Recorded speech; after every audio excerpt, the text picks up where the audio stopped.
Nós vamos falar sobre a Trindade agora. Se preparem para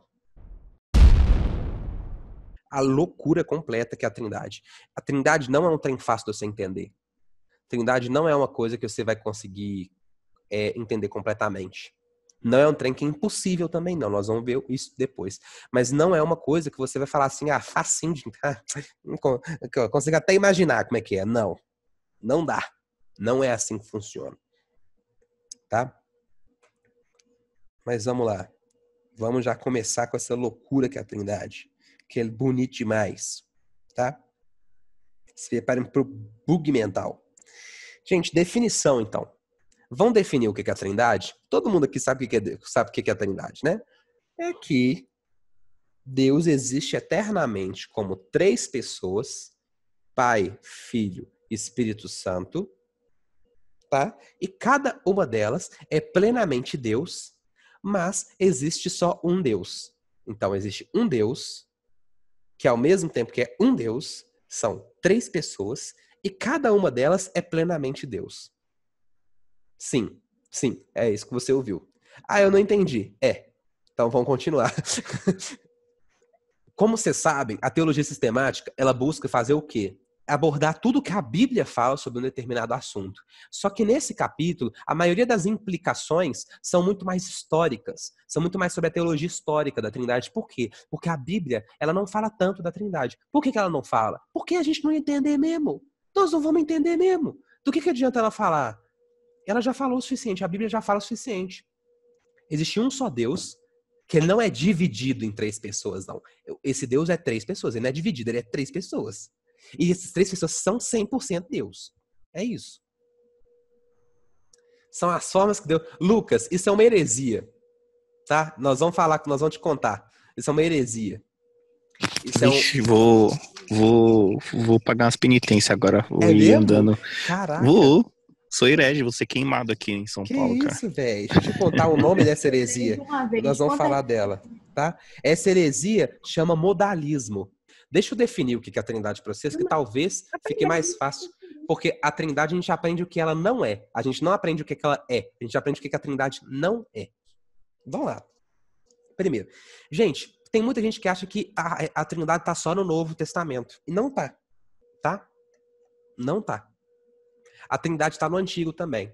Exemplo é Gênesis 1:26. Fala assim: façamos Deus a nossa imagem e semelhança. Aí tem a galera que fala assim: não tem nada a ver disso não. É porque Deus está falando com os anjos. Aí eu falo assim: e nós somos feitos à imagem dos anjos ou criatura? Não, nós não somos. E outra coisa, isso é antes da criação. Os anjos foram criados juntos da criação. Porque eles são criaturas. Vamos continuar. Tem gente que fala sobre um plural de majestade. Vocês não precisam saber o que é isso. É basicamente falar assim, porque tem reis que falavam: nós ficamos felizes. Nós quem? Eu e minha majestade. Quem é a minha majestade? Eu mesmo. Isso é coisa de rei esquizofrênico. E na Bíblia nós não temos reis esquizofrênicos. Nós temos rei mau, esquizofrênico não. Então no Antigo Testamento nós não temos nenhuma. Outra, tá bom, vamos continuar. Né? Só que aqui nesse nossa não tem indicação do número de pessoas, né? Não temos a indicação de são 3 pessoas, não. Poderia ser só o Pai e o Filho, ou só o Pai e o Espírito Santo, ou só o Espírito Santo e o Filho. Poderia ser só 2. Poderia ser 4. Não dá para saber por aqui. Mas lá no Novo Testamento isso fica mais explícito. Mas no Antigo também, mais pra frente, lá em Isaías fala. Vou dar um exemplo para vocês. Em Isaías 6:8, e é muito doido, Isaías 6:8, escuta isso, escuta Isaías 6:8. Quem enviarei? Quem irá por nós?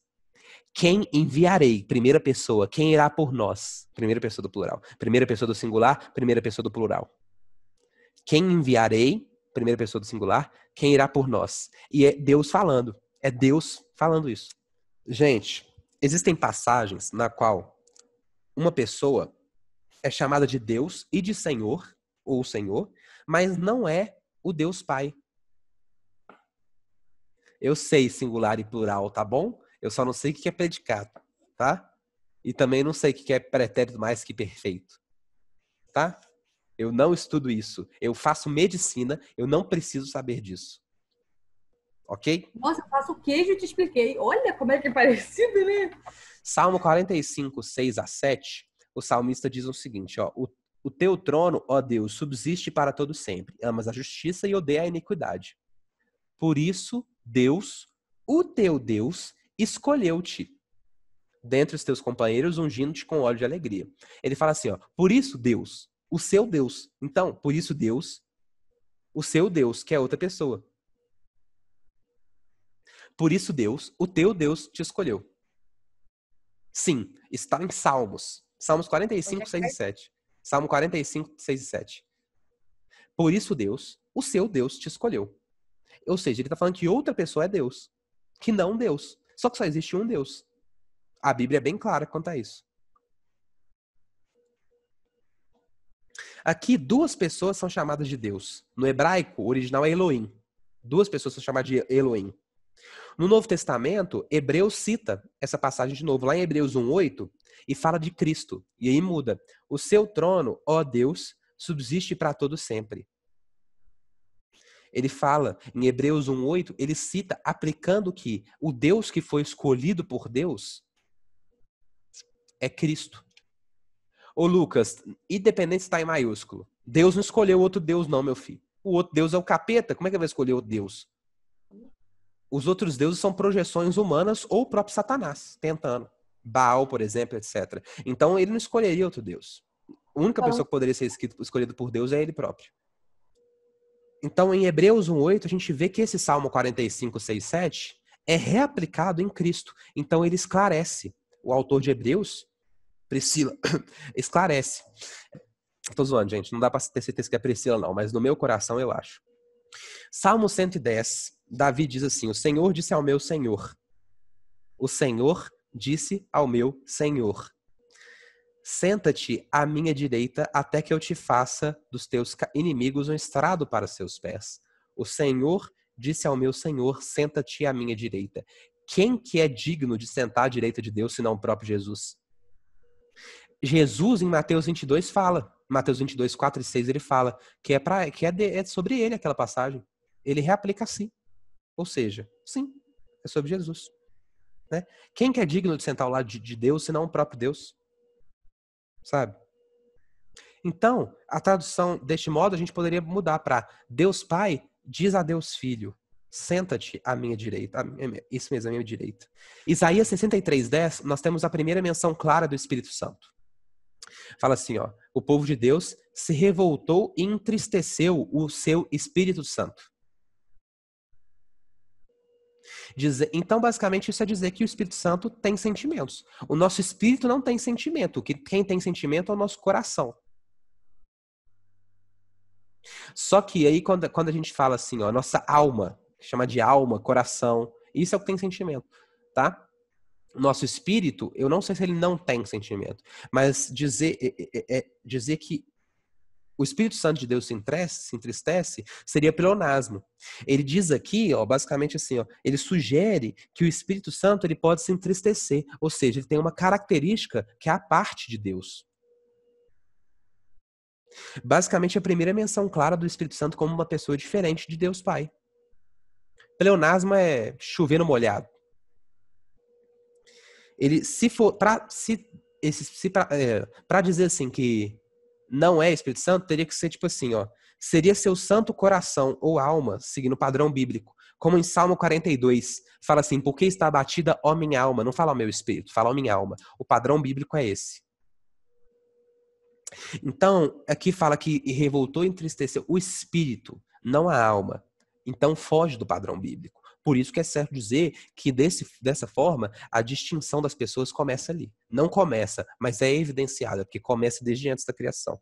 Tem várias passagens do Espírito, sobre isso do Espírito Santo. A mais famosa é em Êxodo, gente. Em Êxodo, lá tem a sarça ardente em Êxodo 3, vocês lembram? Que a sarça ardente? Só que no Novo Testamento, em Atos 7, quando Estevão está pregando sobre Moisés, antes de ser apredejado, fala que é um anjo. Só que o anjo fala que é Deus.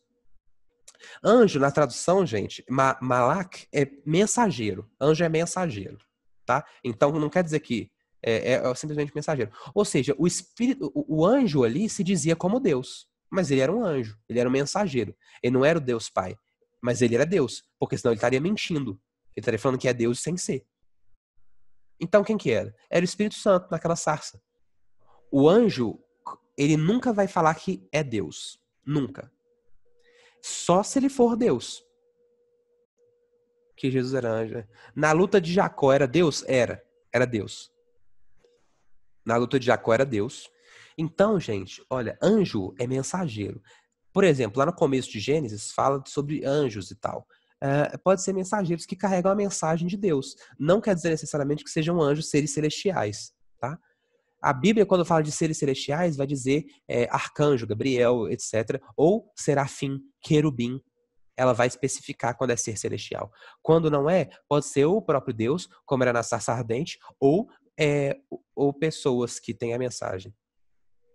E aí, gente, no Novo Testamento tem a salvação mais completa. Salvação mais completa. Sequelei. Tem a revelação mais completa da Trindade. Quando começa o Novo Testamento, a gente entra na história da vinda do Filho de Deus à Terra. Então, Deus precisaria explicar um pouco mais para nós o que é a Trindade. Porque é o Deus encarnado ali também. Então, ele precisaria aprofundar nisso. E quais são as vezes assim que isso se mostra mais pra gente? No batismo de Jesus, em que o Espírito Santo desce como uma pomba, a voz que continua no céu é o Pai, e o Deus Filho está encarnado em Cristo Jesus. Na transfiguração, mais especificamente, em Lucas 9, era a voz de Deus Pai falando: "Esse é meu filho amado, ouçam-no", mais pro final, o Espírito Santo possibilitando aquela transfiguração e trazendo Moisés e Elias até ali, a consciência dos dois, e Cristo glorificado, que é o próprio Filho. Então nós temos de novo a Trindade ali. Na instrução de batizar, gente, é muito óbvio, lá em Mateus 28:19, batizar no nome do Pai, do Filho e do Espírito Santo. Se ele falasse, gente, batizar em nome do Pai, do Filho e dos anjos, ele iria estar colocando os anjos numa posição maior, numa posição igual a Deus. Não é? Então a conclusão mais óbvia é que quando ele coloca os três assim elencando, ele está dizendo assim, ó, os três são igualmente divinos. Batize no nome dos três, porque são igualmente divinos, né? Quando a gente percebe que geralmente Deus Pai no Novo Testamento é direcionado ao Deus, é dito Theos. É Theos em grego. Então Deus, o nome Deus mesmo, geralmente é a Deus Pai. E Senhor, geralmente é a Deus Filho, é a Jesus. Fica mais claro pra gente que em 1 Coríntios 12, 4, 6, tem diferentes tipos diz assim, ó, diferentes tipos de dons, mas o Espírito é o mesmo. Há diferentes tipos de ministério, mas o Senhor, Jesus, é o mesmo. Há diferentes formas de atuações, mas é o mesmo Deus, Pai, quem efetua tudo em todos. Então, em 1 Coríntios fala sobre isso. Olha que doido. Em Romanos 10, 9, nós temos a primeira grande, a possível primeira grande afirmação de fé cristã, que fala assim, né? Eu não lembro de cor. Todo aquele que crer com seu coração e confessar com sua boca que Jesus Cristo é o Senhor, será salvo. Algo assim. O versículo é basicamente esse. Só que no original, quando fala de Jesus ali, quando fala de Jesus Cristo é o Senhor, usa a palavra Krios. Ou Krios. Qual que é a implicação disso? Na Septuaginta, que é a tradução do Antigo Testamento para o grego, que estava em hebraico foi para o grego, na Septuaginta, nós vemos que toda vez que fala sobre Senhor, Deus Pai, lá no Antigo Testamento, é traduzido como Kyrios. Então, Paulo está basicamente dizendo assim, ó, Jesus é Deus tanto quanto Deus Pai. E aí começa a loucura, gente, porque aí começa, meu Deus, como assim, né? Em 1 Pedro fala também, né? Escolhidos de acordo com o pré-conhecimento de Deus Pai, pela obra santificadora do Espírito, para a obediência a Jesus e a aspersão do seu sangue. Ele combina os três ali, saca? Quem ficou inculcado com escolhidos pelo pré-conhecimento, nós vamos falar sobre isso, tá? Nós vamos falar sobre isso, a doutrina da eleição. Vocês podem ficar de boa. Só que não hoje. A irmã da Babi, que tá aí com a gente, o irmão da Babi que tá aí com a gente, que vai nos ajudar a gravar essa parte aí de soteriologia. Vai ser um estudo extra, que não vai ser ao vivo, mas vai ser gravado para todos nós. Então vamos lá. 3 declarações que resumem o ensino bíblico, gente. Primeira, Deus é 3 pessoas. Anote isso aí. Deus é 3 pessoas. Segunda, cada pessoa é plenamente Deus. Terceira, há um só Deus. Então, ó, Deus é 3 pessoas. Cada pessoa é totalmente 100% Deus. E há um só Deus. Tá? Então, a gente vai explicar um pouquinho dessas declarações. Primeira declaração, Deus é 3 pessoas. Gente, significa que o Pai não é o Filho. São pessoas distintas. E vice-versa. Né? A base para isso é João 1:1-2. No princípio, aquele que é a palavra. Estava com Deus e era Deus. E ele estava com Deus no princípio. Então, João, capítulo 1, versículo 1 e 2 fala, ele estava com Deus e era Deus. Tá? Mas ele estava com Deus. Ele não só era Deus. Ou seja, diferença. O Filho não é o Pai e o Pai não é o Filho. Da mesma forma, o Pai não é o Espírito Santo, nem o Espírito Santo é o Pai. Nós vemos lá em João 14:26. Jesus fala assim, ó, mas o Conselheiro, o Espírito Santo, que o Pai enviará em meu nome. E basicamente dizer assim, ó, o Pai vai enviar outra pessoa em meu nome. Quem que é essa outra pessoa? O Espírito Santo, o Conselheiro. E lhes ensinará todas as coisas e lhes fará lembrar tudo o que eu lhes disse. E o Filho também não é o Espírito Santo. E nem vice-versa. Por quê? João 16:7. Mas eu lhes afirmo que é para o bem de vocês que eu vou. Se eu não for, o Conselheiro não virá. Ou seja, por que ele não consegue? Tipo assim, ele tem que ir para o Conselheiro vir. Tá? Mas se eu for, eu o enviarei. Ou seja, se ele for, ele mesmo vai enviar. E ele se enviaria se fosse a mesma pessoa, e não é. Bem, e aí tem gente que fala que... Não, o Lucas, ele já saiu, ele tinha que ouvir isso. Vou falar com ele para ouvir essa parte específica aqui. E aí tem gente que fala que o Espírito Santo não é uma pessoa de fato, ele é um poder de Deus, ele é um Espírito de Deus. Tá? Só que o problema é com o seguinte, primeiro, a gramática grega nega isso, tá? Lá em Atos 10:38 fala assim, como Deus ungiu a Jesus de Nazaré com Espírito Santo e poder. Iria ser basicamente falar assim, Deus ungiu a Nazaré com o poder de Deus e com poder. Ungiu a Jesus de Nazaré com o poder de Deus e com poder. Não faz sentido. Não faz. Então, o Espírito Santo ele tem que ser uma pessoa distinta. Além disso, ele tem que ser uma pessoa, né? Porque fala, por exemplo, fala de conselheiro, de consolador. Esses dois nomes são dados ao Espírito Santo. Gente, se o Espírito Santo é conselheiro e consolador, ele tem que ser uma pessoa, porque não tem como um poder ser assim, sabe? Entende? Isso é uma característica. Tá? É isso. Cada pessoa da Trindade é plenamente Deus. Gente, além do fato de serem 3 pessoas diferentes, 3 pessoas distintas, tá? A Bíblia também fala que cada uma dessas pessoas é totalmente Deus. Então, Deus Pai é totalmente Deus. A Bíblia toda fala isso, tá? A Bíblia toda fala isso. Jesus ora para Deus Pai no céu. A Bíblia toda fala que Deus Pai é Deus. Na primeira versículo da Bíblia é evidenciado isso, tá? Deus Filho é plenamente Deus. Gente, olha só. No capítulo 15 do livro, em alguns dos nossos próximos estudos, nós vamos abordar isso mais profundamente. Então eu vou passar por aqui, se tiver alguma dúvida vocês falam, mas vai ficar um pouquinho superficial, sim. Porque a gente vai aprofundar muito nisso depois, quando a gente for falar da pessoa de Cristo. Em João capítulo 1, versículo 1:4, a afirmação clara da divindade plena de Cristo. No princípio, aquele que é a palavra, ele estava com Deus e era Deus. Jesus era Deus. Ele estava com ele no princípio. Todas as coisas foram feitas por intermédio dele. Sem ele, nada do que existe teria sido feito. Nele estava a vida, e ele era a luz dos homens. E aí, quando a gente vai pegar lá João 1:1, fala no princípio. E a palavra grega espelha o princípio lá de Gênesis 1, que fala no princípio Deus criou os céus e a terra. Aqui é um espelho. João está falando sobre algo antes da criação do mundo. Então, Deus Filho veio antes da criação. Vocês lembram que antes da criação não tinha tempo. Então não tinha como começar alguma coisa, não tinha como criar alguma coisa. Tinha que criar o tempo primeiro. Por quê? Porque tinha que ter um ponto de partida. Se não tinha ponto de partida, ele é plenamente Deus. Ele era um com Deus, para toda a eternidade, antes dos séculos. E aí a gente entra na primeira heresia por cima, tá?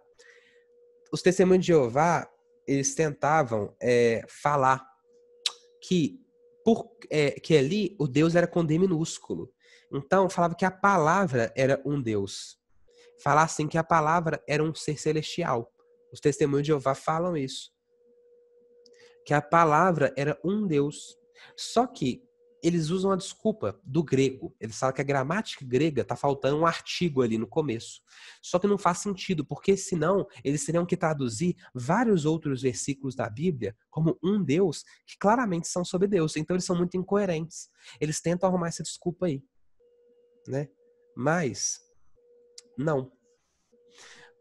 Paulo também lá em Colossenses, como eu já citei, lá em 2:9, fala assim que habita corporalmente toda a plenitude da divindade. Não teria como ser Deus, não teria como habitar a plenitude da divindade se ele não fosse plenamente Deus, entendem? É bem intuitivo. Jesus é plenamente Deus. Além disso, o Espírito Santo também é plenamente Deus, né? Por exemplo, em Atos 5, 3 e 4, fala sobre quando Pedro fala com Ananias, né? Ananias, como você permitiu que Satanás enchesse seu coração a ponto de você mentir ao Espírito Santo? Você não mentiu aos homens, mas sim a Deus. Então Pedro está falando aí, ó, mentir ao Espírito Santo é igual a mentir a Deus, né? É o mesmo valor, né? Em 1 Coríntios 3,16, Paulo fala assim, ó, vocês não sabem que são santuários de Deus e que o seu Espírito habita em vocês? Que o Espírito Santo de Deus habita em vocês? O templo de Deus é o local em qual o próprio Deus habita. E Paulo explica isso. Ele fala que Deus habita em nós porque o Espírito Santo de Deus habita em nós. Logo, o Espírito Santo, ele habita em nós. Então, o Espírito Santo é Deus. Então, a terceira afirmação é um só Deus. A Bíblia é extremamente clara sobre o fato que tem um Deus só, gente. Eu poderia citar aqui Deuteronômio, Isaías, né? Vou citar Deuteronômio 6, 4, 5. Ouça, ó Israel, o Senhor, o nosso Deus, é o único Senhor. Ame o Senhor, o seu Deus, de todo o seu coração, toda a sua alma, todas as suas forças. Isaías 4, 45, 5 a 6. Eu sou o Senhor e não há nenhum outro. Não há Deus além de mim. Eu fortaleci ainda que não tenha me admitido, da forma que ao nascente ao poente, do nascente ao poente, saibam todos que não há ninguém além de mim. Eu sou o Senhor e não há nenhum outro. Ele fala repetidas vezes, não tem nenhum outro Senhor. O Novo Testamento também afirma que tem um Deus só, né? 1 Timóteo 2,5. Pois há um só Deus, um só mediador entre Deus e os homens. Romanos 3:30 também. E Tiago, que é o que eu mais gosto assim, de citar, né? Tiago fala assim, 2:19. Vocês creem que há um só Deus? Muito bem, porque até os demônios acreditam. Então ele fala assim, você faz bem em acreditar que é um só Deus, mas não é o suficiente. E aí nós vamos entrar na segunda parte do nosso estudo, tá? E de 3 partes. Essa é a mais curtinha. Gente, toda analogia tem um limite. Toda analogia tem um limite. Todas ajudam a entender um pouco mais, tá? Mas todas se mostram ruins em algum ponto. Vou dar os exemplos. O trevo de 3 folhas. Deus é como um trevo de 3 folhas. Ele tem 3 partes, mas é um trevo só. Não, é o trevo, não sei o quê. Gente, olha só. Cada folha é uma parte do trevo. Então não é como se Deus fosse metade de uma parte, metade de outra, metade de outra. Não, vocês entendem? É como se dissesse, é aquela analogia da Tamires, né? É como se dissesse, a cabeça uma pessoa, o braço é outro, o braço é outro. Não. Os três são o mesmo Deus. Os três são Deus. Acabou. Não é uma parte outra, uma parte outra. Não, os três são Deus. Vamos lá, continuando então. Tem o da vapor d'água. Gente, eu não vou citar o da vapor d'água, que ele é um absurdo. Explicar cada problema. Você quer ouvir o do vapor d'água?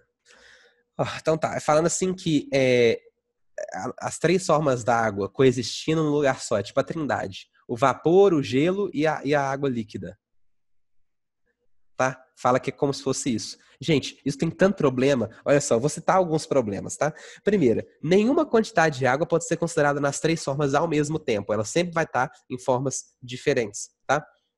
As formas possuem propriedades e características diferentes. E a trindade, cada um é plenamente Deus e todos possuem as mesmas características, o mesmo poder, o mesmo tudo. C. Não há nada nessa analogia que corresponda ao fato de que existe só um Deus. Não fala que tem uma água só. Fala que tem várias águas. Só que uma tá em gelo, uma de vapor e uma da líquida. E D. É água, não tem inteligência, é água, gente. É um objeto, não faz sentido. Aí tem outra analogia, que é a do fazendeiro. Tem gente que fala que a trindade é como um fazendeiro. Ele é prefeito da cidade e presbítero da igreja. Aí ele vai num lugar, na igreja, que ele é presbítero. Ele vai na fazenda, que ele é fazendeiro. E ele vai na prefeitura, que ele é prefeito. Só que é a mesma pessoa. Isso é uma heresia. Isso aí é dizer que é um só Deus que se apresenta de formas diferentes.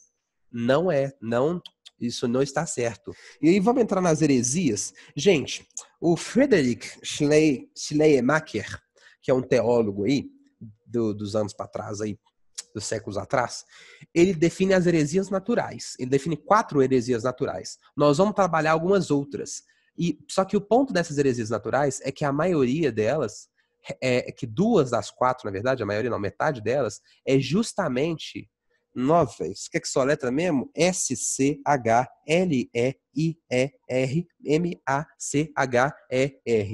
Schleiermacher. Basicamente, olha só, ele fala que tem 4 heresias naturais e 2 são justamente da trindade. O que a gente pode perceber? Tá? Que, gente, basicamente, a grande parte das heresias do cristianismo são na trindade. Por quê? São uma tentativa de simplificar ou de negar a trindade. Essa dos membros realmente me ajudou. Ô, Tamires, mas toda analogia vai te ajudar a entender. Toda analogia vai te ajudar a entender. Só que toda tem erro. Então, sempre que você for usar uma analogia, você pode usar, eu uso a dos órgãos. Eu sempre aviso, olha só, essa analogia não é toda, para te ajudar a entender, mas ela não é toda. É como se Deus Pai fosse o cérebro, o coração fosse o Filho, e as veias e o sangue fosse o Espírito Santo. Eu uso essa analogia. Ela é muito boa. Para quê? Para representar funções diferentes, tá? Pessoas diferentes, o mesmo corpo, só que, ainda assim, ela não é plenamente. Por quê? Porque ela representa 3 partes diferentes. E não é. É uma parte só. Todos os 3 deuses são um deus. Não são partes diferentes de um Megazord. Eu vou falar depois mais sobre o Megazord. Deus não é um Megazord. Não é ativar, aí vai lá um Megazord junto com o outro e forma um Megazord grandão. Não. Ele não é. Tem que usar mais de uma analogia, só que você vai colocar um tanto de analogia junta, tá? Aí você ainda vai ter problema. Vamos entrar nas heresias agora. Gente, olha só. O modalismo, ele nega a primeira afirmação. Ou seja, ele nega que Deus é 3 pessoas. Ele fala assim, Deus é uma pessoa só. Uma pessoa só. Só que Deus não é 3 pessoas. Ele só se apresenta de forma diferente de acordo com o tempo. No Antigo Testamento, Deus era o Pai. Nos Evangelhos, ele era o Filho. E no restante do Novo Testamento, ele se apresenta como Espírito Santo. Né? Então, ele extrai toda essa personalidade, todas as 3 personalidades diferentes. Ele fala que é um só Deus. Heresia. É a do fazendeiro. É a heresia do fazendeiro. Gente, o modalismo, ele obrigatoriamente nega o relacionamento entre as 3 pessoas da Trindade. Ou seja, ele nega a função subordinativa. Portanto, no fim das contas, ele nega a doutrina da expiação. Por quê? A doutrina da expiação ela é muito clara, que Deus Pai enviou o Deus Filho E o Deus Filho, depois de morto, teve sua obra concluída pelo Deus Espírito Santo. A obra da expiação é essa. Se você nega que são três pessoas diferentes, você nega que Deus Pai enviou Deus Filho. Você nega tudo. Você nega que são três pessoas diferentes, você nega que Deus Pai enviou Deus Filho. Né? Você nega que o Pai ficou satisfeito com o sacrifício de Deus Filho. E você aceita que o céu ficou sem Deus durante um tempo. O arianismo, gente, ele nega a divindade de Jesus e do Espírito Santo. O arianismo, ele vem de Ário, que era um bispo de Alexandria, que o concílio de Nicéia, ele fala assim, tá errado, né? O concílio de Nicéia, ele junta para poder negar a ideia de Ário. Ário ensina que Jesus foi criado por Deus Pai. Ou seja, ele é um Deus, mas ele não é plenamente Deus. Ele é tipo um Deus menor. Jesus, ele não é Deus. Ele é o melhor da criação. Ário falava basicamente isso. Antes da criação, só existia o Pai. Aí o Pai cria o Espírito Santo e Jesus depois, durante a criação, no processo da criação. Ário falava isso.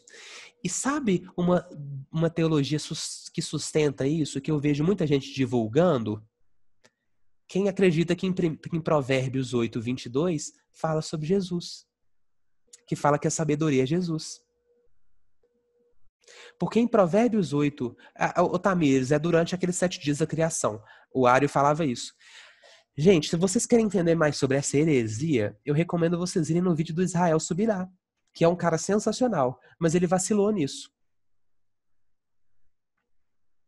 Que ele fala assim, que em Provérbios 8, 22, fala que tem uma palavra que é traduzida de duas formas, ou é criado, ou é estava com ele, possuía.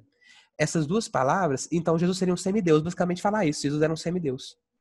Ário defendia isso. Então, gente, olha só, no Provérbios 8, 22, o termo ali, que é traduzido às vezes como me possuía, dá sentido de criação também. Então, Provérbios 8, 22 não está falando de Jesus, está falando da sabedoria. Tá? Não é de Jesus. Só que tem muita gente que acredita nisso. Eu mesmo acreditava, até estudar esse capítulo, né? No estudo que eu dirigi sobre ele, eu achava. E aí eu tive que estudar. Camila, dorme não, falta pouco. Tá? E aí, gente, né? Esse arianismo, ele produz uma segunda heresia, que chama subordinacionismo. Que é basicamente dizer que nega que Jesus não é plenamente Deus. O Filho, não, ele tinha sido criado, ele era eterno, ele não tinha sido criado, mas ele não era igual ao Pai em todos os atributos. Então, Jesus era Deus, mas ele não era igual ao Pai. Ele era menos Deus que Pai, mas ele era eterno também. Então, o Filho era inferior ao Pai. É isso que ele fala. Em que base eles falam que sabedoria é Jesus? Anne, é porque tem uma parte depois que fala sobre fala que é o arquiteto e sabedoria é tratada como mulher o tempo todo no livro de Provérbios, mas ali é tratado como homem. E aí a galera fala, é homem? Não, estava com Deus desde o princípio, é Jesus. Subordinacionismo não é igual submissão, tá? Subordinacionismo não é igual subordinação. É o nome da heresia. Mas não é. Por quê? Porque aqui está falando que Jesus é inferior a Deus. Subordinação, quando a gente fala que Jesus é subordinado a Deus, não quer dizer que é inferior. Quer dizer que ele tem... como é que eu posso dizer? Ele respeita a Deus num relacionamento igual de pai e de filho. E aí a gente tem o triteísmo, que fala que tem mais de um Deus. E aí é politeísta. Eu acho que tá claro que é herege. Tipo assim, eu não preciso nem explicar mais. Tá herege. Só que, gente, todas essas heresias, ela pode ter um versículo ou outro que confirma, entre aspas, essa heresia. Mas não tem como. Sabe por quê? Porque os outros versículos perdem sentido, saca? Os outros versículos perdem sentido. Então, não tem como, mesmo que eles usem um versículo para argumentar a favor, tem outros 1000 que funcionam contra, saca? Então não tem como. Gente, sobre a importância da Trindade. Em primeiro lugar, se não tivesse Trindade, a expiação seria posta em risco. Por quê? Se Jesus é criatura, não é Deus, ele não consegue levar o nosso pecado. Vocês lembram que eu falei com você que o cordeiro não levava pecado, que ele é representativo? Como é que uma outra criatura faria isso, então? Só o próprio Deus. Como é que uma criatura levaria toda a ira de Deus? Não tem como. Então Jesus precisa ser plenamente Deus para receber a ira de Deus. Segundo lugar, a negação da divindade plena do Filho ameaçaria a justificação pela fé. Os testemunhos de Jeová negam a divindade de Jesus. Por isso que eles não acreditam na justificação pela fé. Eles acreditam em justificação pelas obras. Os testemunhos de Jeová são assim. Se Jesus não fosse plenamente Deus, a gente não teria condição de falar que é possível só crer nele para ser salvo. Porque ele não é Deus. Se ele não é Deus, você não tem como você só crer nele para ser salvo. Não dá. Em terceiro lugar, se Jesus é uma criatura, a gente deveria louvar ele? Tá vendo por que é importante dizer que Jesus e Deus que Jesus é Deus, que o Filho é Deus? Porque a gente não ia louvar ele, e a Bíblia manda a gente louvar ele. Filipenses 2, 9 e 11 fala. O segundo ponto é que se você negar a divindade do Filho, não tem como a justificação ser só pela fé. Impossível. O terceiro se Jesus é uma criatura, não tem como a gente adorar somente a Deus. Nenhuma criatura merece adoração. Isso é bíblico. E a Bíblia manda a gente adorar a Deus, adorar Jesus, em Filipenses 2, 9 e 11. E uma quarta consequência é o seguinte, ó. Se Cristo é a criatura, e mesmo assim salvou a gente, então uma criatura pode salvar a gente.